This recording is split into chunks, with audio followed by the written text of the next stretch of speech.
resistance. The disrespect for antibiotics is everywhere, not only in the developing world. The big question is here, what went wrong for 70 years? And how could we restore this? How could we change thinking, behavior?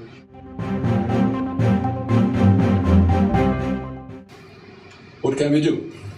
Well, it's really not very difficult. We know there are three major areas where we have to act. We have to use antibiotics more rationally.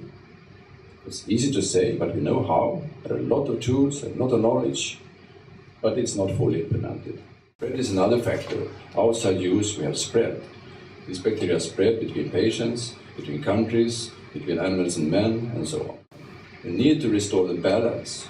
And new antibiotics is not the solution, but it's definitely something that is urgently needed. Yeah, the current thinking in the industry, which of course has come from an extensive consultation and dialogue with stakeholders, not the least ReAct taking the moral lead on this, is that we clearly see on research that we need new collaborative models. There is a very interesting dialogue going on about open innovation, companies sharing much more of early research data in general. Both public investors and the industry need to reopen some of these chemistry labs that we closed down years ago because we thought we had enough of molecules. We have the IMI initiative between my association and the European Commission, huge undertaking of 1 billion euros from each side in collaborative research, in pre-competitive research. Now, when this started, antibiotics was not really high on the agenda, so we need to have a discussion about how we can either fit it into current IMI or even for an IMI 2, possibly discuss how we particularly can look at antibiotics. For a product that should not be used, it won't generate any income. Therefore, what we need to look at are different types of incentives here, and a combination of intelligent push incentives, research funding up front. We know that that's difficult.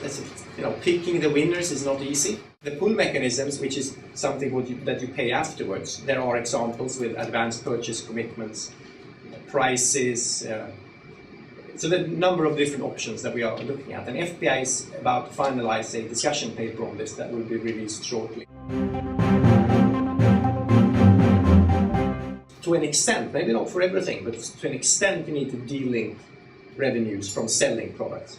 Which takes me to the final point I want to make, and that is that even when you are selling, you don't want people to sell too much.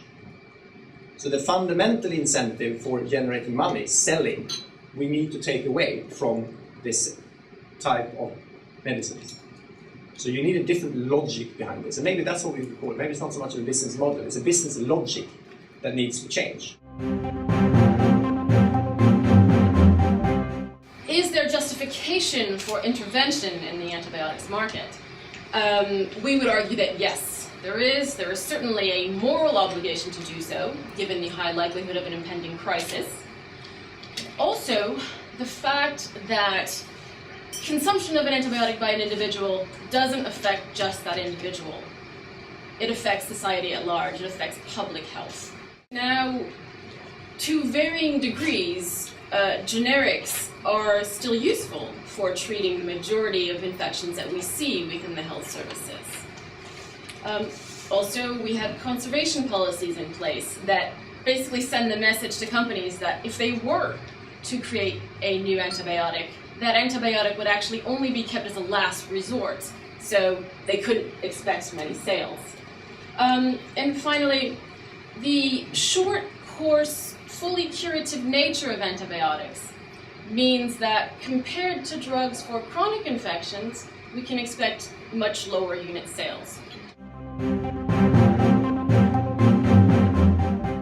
A couple of years ago, the ECDC, so the European Centers for Disease Control, along with the European Medicines Agency, estimated that the societal cost of multi-drug resistant infections, so this is the subset of all resistant infections, a small subset, or fairly small, not so small, this is a subset, cost the European society over 1.5 billion euros per year, and growing, obviously.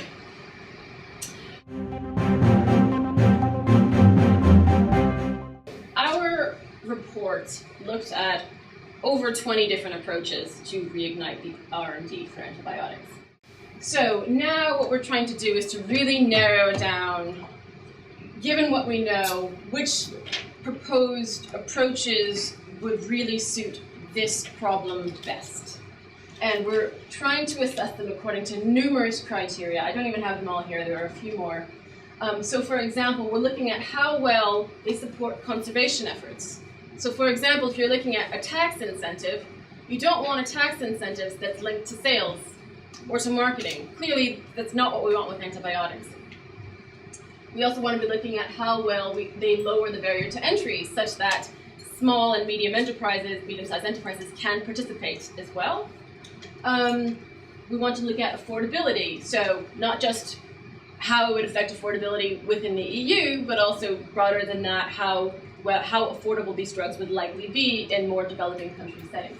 We don't have any firm conclusions yet. However, what we do know is that we need a strong pull mechanism as well as some push. We're trying to get a drug to combat multi-drug resistant gram-negative infections onto the market quickly. And at the same time, we're also trying to realign the priorities within R&D with medical need. Now, it may be that you could achieve both of these goals with one incentive, but it seems that probably not, because if you were trying to realign, so for the second goal, in trying to realign R&D priorities with medical need, you will need to change some things within the system and likely create some new structures. So probably we're looking at two different incentives, one for the short term, one for the long term.